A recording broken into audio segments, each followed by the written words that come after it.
صلی اللہ تعالی علیہ وآلہ وسلم۔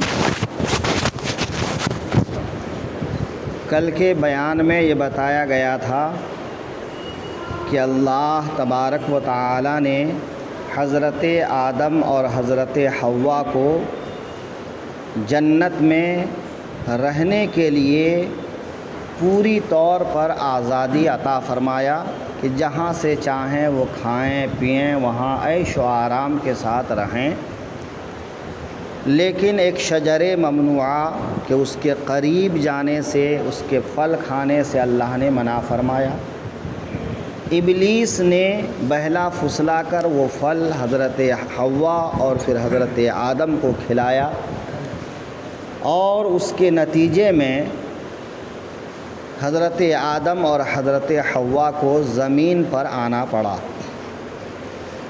اسی مضمون کو آگے اللہ تعالی بیان فرما رہا ہے، فَأَضَلَّهُمَا الشَّيْطَانُ عَنْهَا، تو شیطان نے اس سے یعنی جنت سے انہیں لغزش دی۔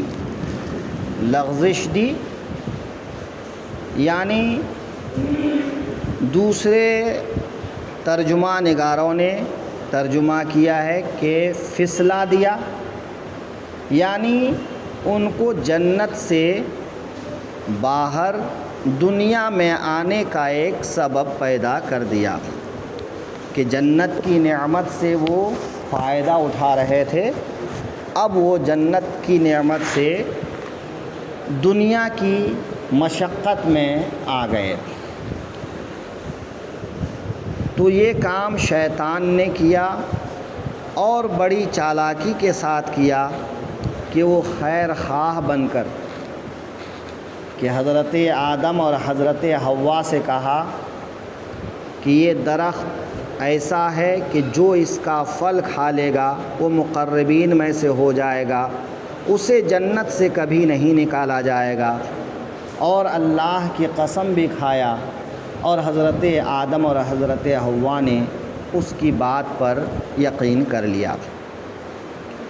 نتیجتاً دونوں زمین پر آئے، فَأَخْرَجَهُمَا مِمَّا كَانَا فِيهِ، اور جہاں رہتے تھے وہاں سے انہیں الگ کر دیا۔ یعنی جنت میں رہتے تھے تو ان کو جنت سے الگ کیا، یعنی دنیا میں آنے کا حکم نازل ہو گیا۔ حضرت آدم اور حضرت حوا دونوں دنیا میں آئے، وَقُلْنَا اهْبِطُوا بَعْضُكُمْ لِبَعْضٍ عَدُوٌّ، اور ہم نے فرمایا نیچے اترو کہ تم میں بعض یعنی آپس میں ایک تمہارا دوسرے کا دشمن ہے، آپس میں ایک تمہارا دوسرے کا دشمن ہے۔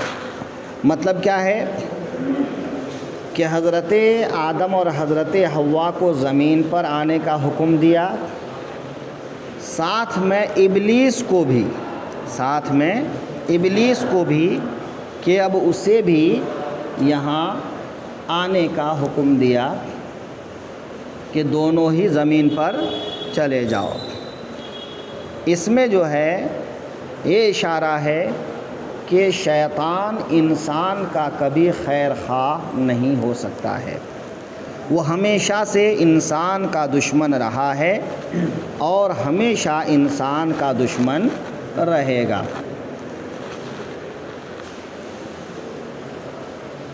وَلَكُمْ فِي الْأَرْضِ مُسْتَقَرٌّ وَمَتَاعٌ إِلَىٰ حِينٍ، اور تمہیں ایک وقت تک زمین میں ٹھہرنا اور برتنا ہے۔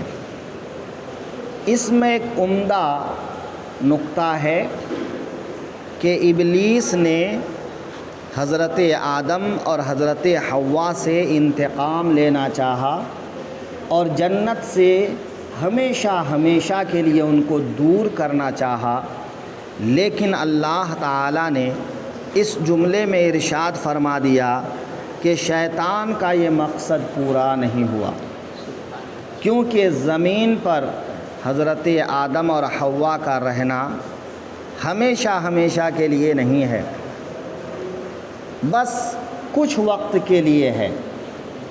پھر اس وقت کے بعد ان کو دوبارہ جنت میں آنا ہے، ان کو دوبارہ جنت میں آنا ہے۔ تو جنت انسان کے لیے بنی ہی ہے۔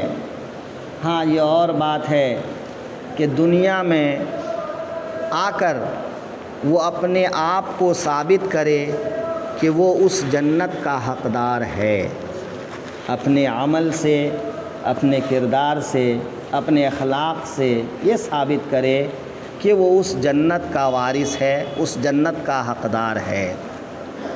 تو جنت سے حضرت آدم اور حضرت حوا کو زمین پر اتارا، لیکن ساتھ میں ہی کہہ دیا کہ یہ جدائیگی ہمیشہ ہمیشہ کے لیے نہیں ہے، جو ابلیس کا مقصد ہے، ابلیس کی خواہش ہے۔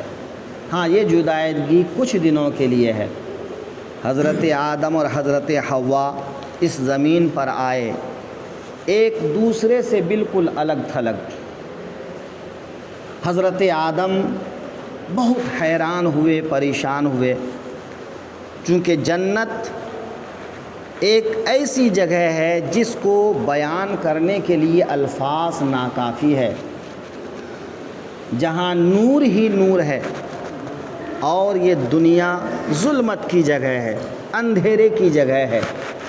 اگرچہ دن کو سورج چمکتا ہے، رات کو چاند چمکتا ہے، مگر اس دنیا میں اندھیرا ہی اندھیرا ہے۔ نہ جانے کتنے ایسی چیزیں ہیں، ایسے اسباب ہیں جو دنیا میں ظلمت پھیلانے کے لیے کافی ہیں۔ حضرت آدم بے قرار ہوئے تو اللہ تعالیٰ نے حضرت آدم کو سکون پہنچانے کے لیے، اطمینان پہنچانے کے لیے بسا اوقات جبریل امین کو زمین پر اتارا اور اذان کی صدا بلند کرنے کا حکم ارشاد فرمایا، جس سے حضرت آدم کی وحشت کم ہو جاتی، خوف دور ہو جاتا، اور کچھ دیر کے لیے اطمینان اور سکون حاصل ہو جاتا۔ اذان صرف نماز ہی کے لیے نہیں، اذان کے بہت سے فوائد ہیں، اور ان فوائد میں ایک فائدہ یہ بھی ہے کہ جب آدمی کو گھبراہٹ ہو تو اذان سن لیا کرے، کوئی اس کے کان میں اذان کہہ دیا کرے، تو اذان میں اللہ نے ایسی برکت رکھا ہے کہ انسان کے دل کو قرار مل جاتا ہے، سکون مل جاتا ہے۔ حضرت آدم 300 برس اس زمین پر ٹھہرے اور روتے رہے، اللہ کی بارگاہ میں توبہ کرتے رہے، لیکن ان کی توبہ کی قبولیت کا وقت نہیں آیا۔ آگے آیت میں اللہ تعالیٰ بیان فرماتا ہے کہ پھر ان کے دل میں کچھ کلمے کا الہام ہوا، القاء ہوا، اور ان کلمے کو یاد کر کے انہوں نے اللہ سے دعا کی۔ انشاءاللہ وہ کلمے کیا تھے کل کے اس میں بیان کریں گے، آج شاید کچھ کام ہے، حافظ صاحب کو ساتھ میں چلنا ہے۔ آئیے صلاۃ و سلام پڑھ لیتے ہیں۔ یا اللہ